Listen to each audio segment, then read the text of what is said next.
नमस्कार। पुरखों का आशीर्वाद। मेरे पापा के विवाह से पहले ही दादाजी दुनिया से चले गए थे। हमने तो क्या, हमारी बीजी ने भी मेरे दादाजी को नहीं देखा था। हमारे पूरे परिवार में उनकी कोई तस्वीर भी नहीं थी। हम नहीं जानते थे कि वे कैसे दिखते थे। हमारी माँ जी, मेरी दादी को दिसंबर के महीने में ब्रेन हेमरेज हुआ और बाईं तरफ लकवा मार गया। उनको मेरे सबसे बड़े ताऊजी की अचानक मृत्यु से आघात लगा था। उस समय संयोगवश मेरे सहारनपुर वाले ताऊ ताई जी और माँ गांव में ही थे। ताऊ जी की मृत्यु का समाचार पाकर हम सब गांव पहुँचे, लेकिन माँ जी को कोई होश भी नहीं था। ताऊ जी की 13वीं के बाद सब अपने घरों को लौटने लगे। अब यह सवाल उठा कि माँ जी का इलाज कैसे होगा, किसके पास रहेंगी। अंत में फैसला हुआ कि हमारे पास रहेंगी। परिवार के बाकी सदस्यों ने कहा, आप रख लो, इलाज के पैसे हम दे देंगे।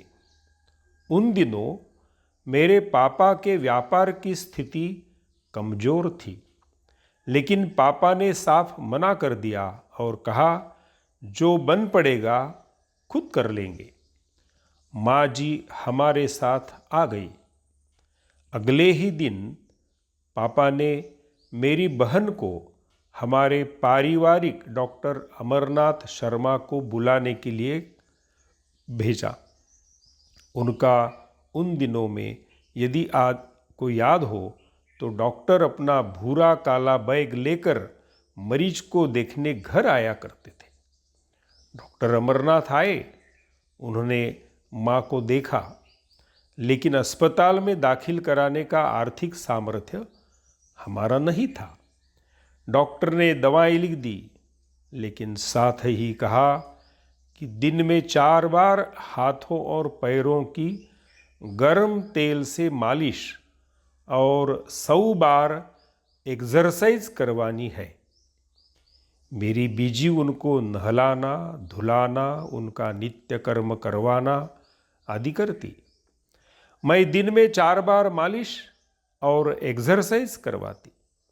रात को मैं और मेरी बहन माँ जी के पास उनके कमरे में सोती, ताकि रात को उनको कोई भी ज़रूरत पड़े तो हम उनका काम कर सके। मेरी माँ जी पतली दुबली थी। हम दोनों बहनें रात को उनको संभाल लेती। उन दिनों मैं एमए पॉलिटिकल साइंस प्रथम वर्ष में थी। दिन भर में 4 बार 400 एक्सरसाइज करवाने में बहुत समय लगता और थकान भी हो जाती थी। मुझे उस साल अपनी परीक्षाएं छोड़नी पड़ी।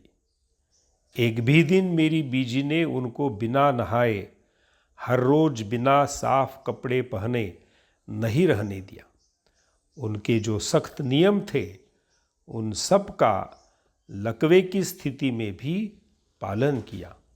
वे हमसे कहती, यदि हमने इनके नियम नहीं निभाए तो हमें पाप लगेगा। हम इस सेवा का फल 21 दिन के भीतर ही सामने आया। माँ जी खुद उठकर चलने लगी, खुद नहाई, अपनी दैनिक पूजा और रसोई में बैठकर खाना खाया। उनका सख्त नियम था कि वे रसोई से बाहर खाना नहीं खाती थी। हम जरा भी छू जाएं तो खाना छोड़ देती थी।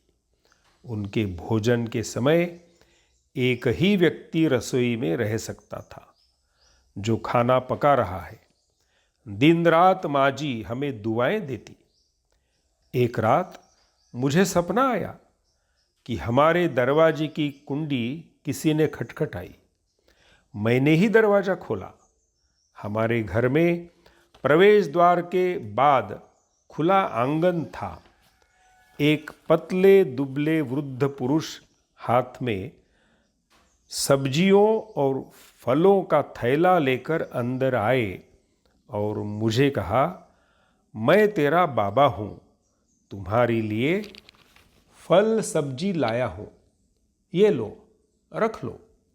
मेरे सिर पर हाथ फेरते हुए कहा, बहुत सेवा करी अपनी दादी की तुमने। मैंने उनसे भीतर आने का अनुरोध किया तो उन्होंने मना कर दिया और बोले, अभी जल्दी में हूँ, फिर कभी आऊँगा। वे घर से निकले। मैं उनके पीछे पीछे गई, उनसे आग्रह करती रही। हमारे घर के पास स्कूल का ग्राउंड था। वे वहाँ तक गए। मुझसे कहा, बेटी तू घर जा। सुबह उठकर मैंने अपने पापा को सपने में दिखे अपने बाबा का पूरा हुलिया बताया।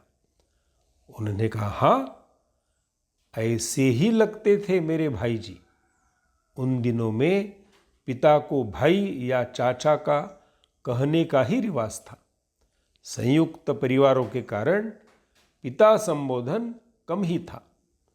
आप यकीन मानिए, कहाँ तो हमारे पास घर खर्च चलाने के भी पर्याप्त पैसे नहीं थे और कहाँ देखते ही देखते आर्थिक हालात ठीक होते चले गए। उनका आशीर्वाद खूब फला फूला। अब आप ही बताए, मैं कैसे ना मानूं कि हमारे पुरखे होते हैं, उनका पूरा पूरा अस्तित्व है। वे हमारे आसपास हमेशा रहते हैं। पितृभ्यो नमः।